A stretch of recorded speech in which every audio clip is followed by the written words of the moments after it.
রাজ্য জুড়ে শুরু হয়েছে মাধ্যমিক পরীক্ষা। পশ্চিম মেদিনীপুরের জঙ্গল লাগোয়া এলাকায় পরীক্ষার্থীদের নিরাপদে পরীক্ষা কেন্দ্রে পৌঁছে দিতে বিশেষ ব্যবস্থা নিল বন দপ্তর ও জেলা প্রশাসন। চাদরা, গুড়গুড়িপাল, শালবনি, পিরাকাটা, গোয়ালতোর, নয়া বসত সহ একাধিক এলাকায় এলিফ্যান্ট করিডোর থাকায় হাতির চলাচলের ঝুঁকি রয়েছে। সেই কারণে সোমবার ঐরাবত গাড়ি ও সাইরেন বাজিয়ে বনকর্মীরা পুলিশকে সঙ্গে নিয়ে ছাত্রছাত্রীদের এসকর্ট করে পৌঁছে দেয়। ব্যক্তিগত গাড়িকেও দেওয়া হয় নিরাপত্তা। পরীক্ষা চলাকালীন প্রতিদিনই এই ব্যবস্থায় যাতায়াত করানো হবে পরীক্ষার্থীদের।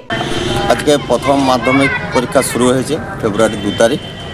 আমরা ফরেস্ট ডিপার্টমেন্ট থেকে আমরা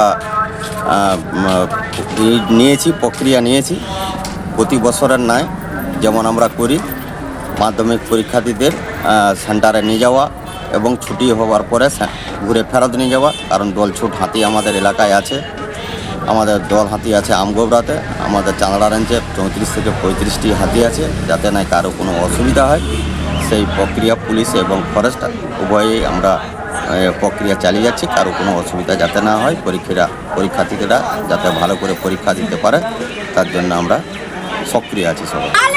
আমরা ঐরাবত গাড়ি নিয়ে তাদেরকে পৌঁছে দিচ্ছি এবং ছুটির পরে তারাকে আবার ঐরাবত গাড়ি দিয়ে তাদেরকে ফেরত নিয়ে যাব।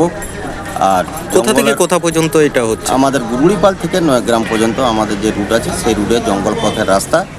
আমরা সবাই যে রাস্তাগুলি অসুবিধা আছে সেগুলো সব ব্যারিকেডের মধ্যে রেখেছি। এই প্রক্রিয়া আমাদের। আপনার নাম? আমার নাম Suryakanta Bhuiyan, forest guard, Chandra range, Gurguripal bit.